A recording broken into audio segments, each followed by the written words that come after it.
Hi folks, and welcome again to what I'm pretty sure is the seventh in our series of Dharma Outreach, Dharma Talks. You've got to put up with me again, sat here, and Marshall next to me. And this week we're fortunate to have a special guest, our very good friend Tara. So Tara, welcome and thank you for agreeing to join us. Yeah, hi you guys. It's great to be with you. Happy to be here. I've been watching your shows, your Dharma TV, and it's good to be with you. Great, great. Well, as usual, we have nothing planned, so we'll go our usual route. So, Tara, I'm going to start by just asking you how you actually come to find the Dharma, if you like. I'm going to be very specific and try not to use the word Buddhism. Mhm, mhm. Yeah, okay, that's a loaded question for me. So I wasn't a happy person. I wasn't a happy person, and I had a lot of unresolved stuff that I was walking around with, which we do, right? We walk around with a lot of stuff, and I didn't want to be here anymore. I didn't want to be here anymore. And it's sort of pushed me down this like spiritual frenzied path of like reading the Bible and reading like just all of it, just jumping in. And when I came across Buddhist teachings, like that someone said suffering exists, like just like admitting that suffering is part of this and it's not a mark of like if we're suffering that we're some sort of monster or we're some sort of outsider or we're some sort of alien, you know, just that someone was willing to admit that the human experience can be hard like immediately pulled me into it. And I this was back when the internet was not full of stuff, like it just wasn't full. There was not a lot on the internet. And so I started looking around for Buddhist places who might teach me some stuff.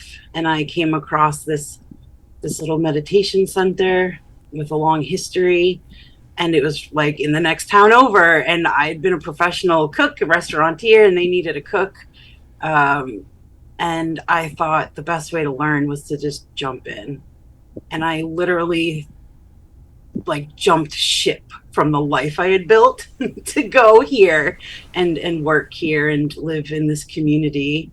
And that's how I met the Dharma, I suppose. That's how I met the Dharma. But then it's like after that is all the exciting stuff, you know, like after that initial leap from curiosity. And yeah, and sometimes it's not been easy because when you find something that helps you, right? Like you think that's like the peak of the mountain, you know, somehow. And I really thought that all of Buddhism, all of Dharma was this one way that I had sort of been presented with. Turns out that's not true. That's not true at all. And that's part of what I want to tell people is that it's not just one way, there's a million ways that we can touch, get our fingers, dip our toes in, jump in to the Dharma, and not just like the formal capital D Dharma that we sometimes talk about in our groups. Graham and I hang out together a lot, but this like lowercase Dharma that encompasses sort of the whole world. So yeah, I was born from being miserable. Yeah. It's interesting you say that you were looking into all sorts of spirituality Mm-hmm. because and you happened to find somewhere that was very appears to be very accepting of you. Mm-hmm. Marshall, I'm interested because that wasn't your experience when you tried, was it? Oh, yeah. With Buddhism for me was you know, and I really relate to Tara's story about like the suffering. And I dived in deep into like all these different religions, and I had like a lot of problems going on. I was facing a lot of time in prison, and you know, I never conceived that something could go so wrong. And I was always really good at getting myself out of messes, and I got myself in one I couldn't get out of, and I looked to find a solution to that. So that's where like that kind of that seeking and that curiosity about religion. And then there were people that told me, you know, about God and religion and what it was, and it didn't make sense. We all know what we got taught as kids about evolution, and it doesn't fit in the Bible. So all these questions began, like it got all, this pain and the suffering stirred it all up, just so to say. It stirred the mud up. And when I stumbled upon Buddhism after reading about like philosophy and religion and Eastern philosophies for a few years. And I stumbled upon Tibetan Buddhism, which I found fascinating. And I was really interested in reincarnation, and I was interested in all that other stuff that came with it. But it was very mystical, and I grappled with it because I struggled to really be able to form some type of spiritual practice out of the Tibetan Buddhism books that I was reading, because it was so rife with like mysticism and things of that nature. And then I found that this book by Bhikku Bodhi, who's a Theravadan Buddhist, which just means the old school Buddhism, and it was the Noble Eightfold Path, the way to end suffering. And I remember a friend of mine had offered it to me because he was Buddhist, and I said, I already read about that. And it was a very small book, so I was like, you know what, I'll read it. And at that point, the way that, the Noble Eightfold Path and the Four Truths were laid out, you know, the first one being life is suffering, was done in a way where I could conceptualize it and understand it and implement it in my life. And then I remember like reading that book and being like, this is it. And like that was a personal experience. And then it expanded from there. And I would get involved in like the Buddhist things, you know, inside the prison. And I know what Sujato's getting at is because I studied the Pali Canons. I dove deep into esoteric Buddhism. Like I really dived deep, and this was after years of studying Eastern philosophy and things of this nature, just like out of like searching, pure curiosity. And when I came home and started getting involved in Buddhist groups, I struggled. I struggled as being a Dharma follower to find a place where I fit in, where I clicked, you know. And I was struggling on two levels because I was a human being without a community because I had changed my life. And I couldn't revert back to old bad behaviors. But I was also a person that had put a lot of effort and time into developing, you know, this knowledge and practice of Buddhism or Dharma. So, you know, the Buddhist recovery meetings I liked, but I struggled. You know, it would be like a church elder going to an AA meeting for some God. You know what I mean? Like, yeah, it was great. I like going and stuff, but I struggled to make that connection. And then I went to different temples and places and stuff, and either they weren't open. If they were doing something, and I wasn't welcome. You know, it was in Boston mainly because that's where like the majority, and I was there in a halfway house. All the Buddhist temples and places are, and I remember I went to. One place we did like a meditation, and like just like nobody really introduced themselves or talked to me, and like I wanted to talk to the teacher, but other people were talking to him, you know, so like I couldn't get in there.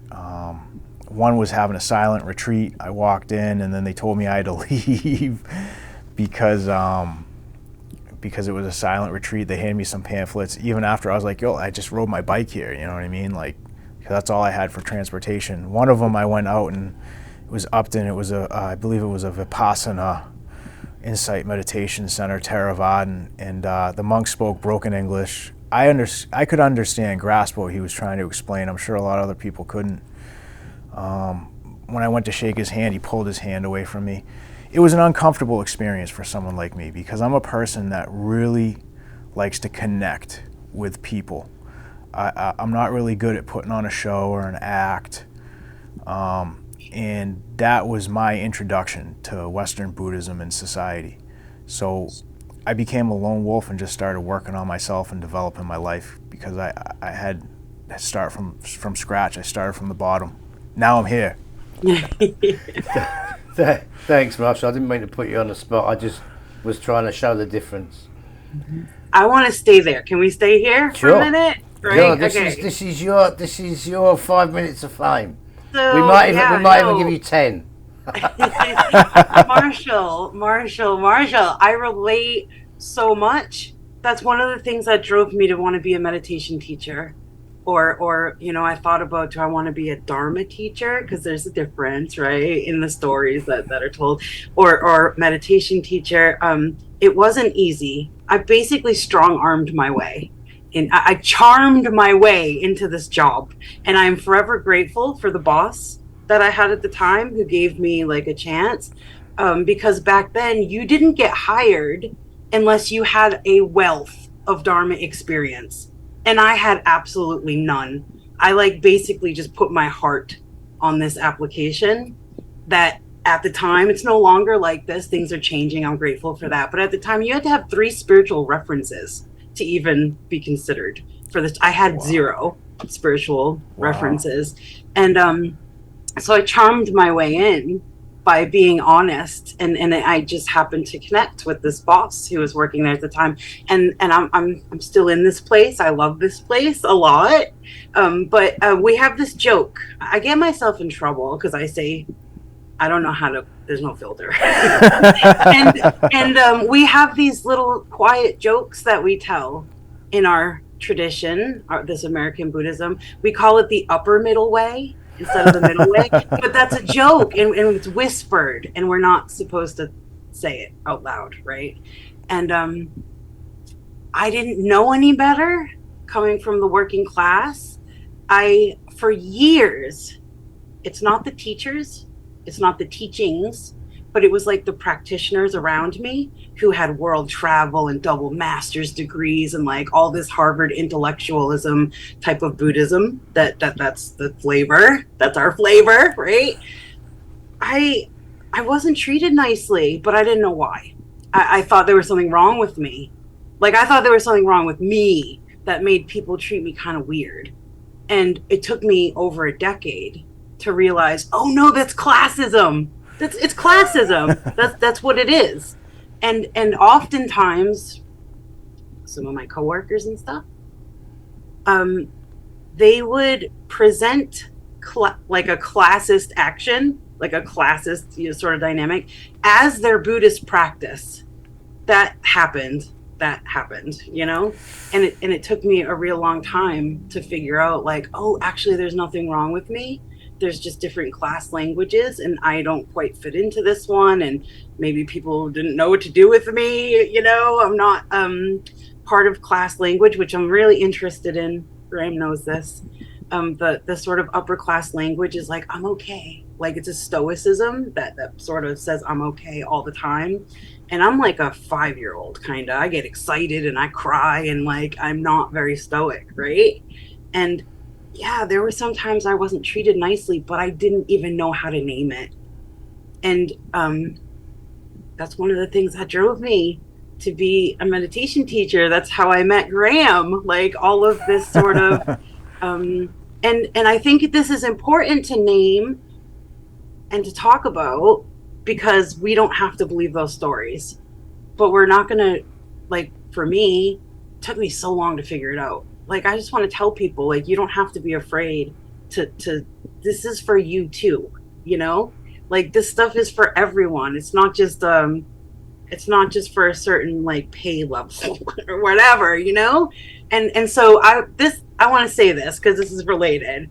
If you're watching this and you do not have a lot of resources or money, like I don't, and you want to go on retreat and you want to go to these Dharma centers and you feel like you can't or you can't afford it, call them and ask them for a scholarship. They're there. They're not always advertised, but they're there. Like, call them and ask for a scholarship if you want to go onto a retreat. There's all sorts of programs. Things are very much changing in these Buddhist centers, where they're no longer turning people away for lack of funds. And you might get there and you might get treated funky sometimes. Like, it might just happen, but this is for all of us. Like, it really is for all of us. And I think when you get involved with any spiritual organization, like, and you put your heart into it, there's going to be some heartbreak. Like, there's going to be some heartbreak, and it's a hard thing to go through, but ultimately it wakens us up. It wakes us up to what is true, and then we can make decisions based on how things really are, instead of some happy puppy love story that we might have thought about this thing that exists, you know, these organizations or whatever it is. But this is literally for all of us, and community has been so important to me. And it's like heartbreaking when, you know, it's like a circle of people with their elbows linked, and like, you're just not allowed in. Like, you're just not allowed in. But somewhere there's going to be a community that you're going to be allowed into, and it might very well change your life. Yeah, it's a difficult thing to sort of witness, or to feel unrepresented, or to feel like you're outside of something or not good enough. But none of those stories are true. They're just stories that someone made up, and now people are believing it, and we're living it out. But ultimately they're just stories. And God, I wish, it's like my life goal is like, how do I get us to know that? It's like my life goal is like, how do I get us to know that there's nothing wrong with us? There's just these weird stories that are being lived out, and they exclude people. But I do see things changing in that regard, and it makes me really happy. And I view this all now, after these 13 years of experience, as like a mandala. The Dharma is a mandala. It's not just like a tiny little, it's not like a gem or 3 gems. It's like this whole mandala, and there's a part in it for everyone. And there's someone who's going to have a voice. And so if you're interested in this stuff, and you get treated that way, just keep looking. If someone treats you that way, it's not the right community. Just move on. Go on to the next one. Because, yeah, this is for all of us. Sorry. This is a topic that's very close to my heart, you know? And we really appreciate it, because, as you know, we're kind of, I'm not going to get on my soapbox today, but I promise myself, every one of these I do like a 2-minute rant. I'm not going to do that today. But yeah, we found it to be tough for exactly that reason. And I really appreciate you actually vocalising that for folks on here, because it is certainly for everyone. And I'm glad you mentioned the meditation teacher, because I was going to say you are in fact far more than I know your passion is being a Dharma cook. I know that, and I know you have issues that means you can't do that as much as you'd like. But you are much more than that. You've got vast retreat experience, and of course you are a certified meditation teacher of the very best kind, in my opinion, because you're catering to those folks that are on the outside, and that's wonderful. That really is. Yeah, Tara, the work you do is amazing, and I can't sing your praises enough. And we're all representatives, kind of like I wouldn't say completely new, but almost, especially in like Massachusetts, and kind of like with this whole kind of like Western sphere bubble that's kind of hard to penetrate within like this cultural Buddhism, rich people Buddhism over here, upper middle class white people Buddhism, we're creating like another kind of like a bigger bubble outside that tiny little bubble where other people can be able to, fit in. And it brings me to that story, reading these stories in the Pali Canon, how the Buddha treated people. He never deviated on his treatment of any human being. It was always the same. Treated every human being the same and offered every human being the opportunity to join the Sangha. And, and there was a big issue in his time about having women join the Sangha, and ultimately he decided, yeah, women can join the Sangha, homeless people. There's even a story about the Buddha hearing about a notorious murderer who had been, like a ravaging animal of a human being that had been terrorizing the countryside and had murdered, almost 100 people. And he seeked him out and was able to, talk some sense into this individual and invited him to join the Sangha. And that individual, they say in the canons, eventually became an arahant, a worthy one that was able to become enlightened, was able to transcend suffering. And throughout that whole ordeal, because he was hated so widespreadly hated, he while traveling around with the Buddha, I'm sure the other monks in the Sangha as well experienced a lot of criticism. And that one individual had rocks thrown at him, pot shards, rotten stinking food, and he tolerated that. And I think, from my knowledge and my experience of Buddhism, that's what I see. I don't see a rich person or a poor person. I don't see, people from different cultures or races. I see human beings that are suffering on some level, because, suffering exists, but it's a little bit different for all of us. And, I think the people that don't have the means to, provide themselves with some of the luxuries that others do are in more need of learning some of these principles and practices, so that, like this Angula Mala, which actually means a garland of fingers, because that's what he used to wear when he was a serial killer. He was at like the most severe, extreme state of suffering, and was able to learn the Dharma and tolerate the karma that he had accrued from his behavior. And not only was he able to tolerate it, but he was able to surpass it. And that's been my experience with Buddhism, internalizing it, is being able to not only tolerate the suffering that I experience as a person with substance use disorder and mental health problems, but gradually get better and better over time, like you yourself, like Mr. Sujato Bhikku here. And like that's what we're doing, and that's why I think it's amazing, right? Because we're not living in $1 million home and donating money and showing up to a retreat every now and again, and our fancy Birkenstocks. We're talking to people that have no idea what Buddhism means or what Dharma means. I think that's very true. Sorry. Sorry, Can I add something to that? You Can I carry add on. something?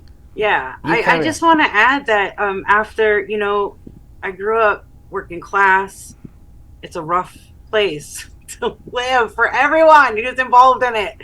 And I had all these feelings about who are like rich people, right? Like I had these feelings towards that. But I've spent some time around wealth now, and they suffer just as hard as any of us. And I really think that everyone's doing the best that they can within like the stories that they've been given and their childhood indoctrinations, all of it, like we're all doing the best that we can. But I think ultimately, like Sangha, that's like my jam, man. Like Sangha, when we do find a Sangha that we start to feel some acceptance in, like it's life changing. And I think that for that upper middle way too, like, right, they found these people who have the same language as them, and it's been cultivated over decades to be what it is today. But that I don't know. It's all just like this learning experiment that everyone's doing. And even it makes me really proud to see this like Western Buddhism is starting to be incredibly aware of its own privilege. And I see all of these centers and all of these Dharma places working to be more inclusive, you know, but but I think it is important for people like us to exist on the outskirts and to invite, like, you guys work with people who they don't even need Dharma lessons, they just need someone to love them, and like, that's, you're amazing at that. And if that's not Dharma, I don't know what is. Like, right, if loving whoever is in front of you isn't Dharma, I don't know what is. So yeah, I want to make sure to not, I'm not trying to create some sort of separation. I wouldn't have said this a couple years ago, but heartbreak has taught me some lessons. Yeah. Sorry. Thank you. Yeah. Well, I'm aware time's marching on, and I just want to get something in, because I want to thank you publicly for that, I don't know, was it 15 hour drive that you took from Western Mass to the middle of nowhere in Michigan? That was it's up there with my life-changing events, with 2 o'clock in the morning kitchen table Dharma. And also, if it wasn't for, I was pretty anti anything virtual, because I hadn't come all the way, this was my stance, was I hadn't come all the way from Thailand to sit in front of a screen. And so I want to thank you for not only showing me the benefits of virtual stuff, but I also still use your Zoom link. You are so welcome. I wanted to get that in before we. Tara, is there anything you're doing that you want to plug on here at all? If not, no problem. But if there's anything that's going on for you, that you want to plug on here while we're on, then please do so. Yeah. So we get together a couple times a week. What I think of in my head is just Sangha Social on Tuesdays and Fridays. We just talk about life and we let the conversation roll where it does. And it's literally just time to be with our Sangha, and it's great. And it's at 7 to about 8. I'm not always there, but it's always open on those days. And then on Wednesdays, it's our Dharma date Wednesdays. And we're sort of sticking to like more formal topics about Dharma. You're invited to that. It's like 7 to 8:30ish. I assume we can put the Zoom link on the Dharma Outreach website if you want to come on any of those days. Or I would probably suggest a Wednesday first if you want to come hang out. And what we're doing right now is we're sticking to sort of a topic for a while, and we're actually, Sujato, we had this book club for the Prophet, and we're not reading the book together. We all have the book, but we're just using the table of contents as our topics of what to talk about. So we're starting that tonight, actually, and we'll be doing that for a while. So you're invited if you want to come, and everyone's welcome. Every single one is welcome. And so if anyone outside is interested in the Wednesday, where would they find the link? On your page, or would you post it on the Dharma Outreach page for us? Yeah, on the Dharma Outreach website might be. Website or the Facebook page? I could put it on the website. We can do both. I could put it on the website. Yeah, definitely. Okay. Yeah, I got you. I got you, Tara. Anything else? No. No, thanks for having me, guys. That's kind of brought us nicely to the end of almost of our half an hour. I do feel there's so much more to that I'd like to hear you say. I wish we had 2 more hours. I'm going to put you on the spot and say, would you be up for doing this again sometime? Yeah, definitely, for sure. Well, Yeah. thank you so much for joining us, and we will see you soon. Thanks. Good seeing you, Tara, always. Thank you very much, folks. So that's another 30 minutes. Another 30 minutes of our Dharma Outreach, Dharma Talks over with, and we'll have a new recording out in 2 weeks, I guess. So thank you all for joining us, and bye for now.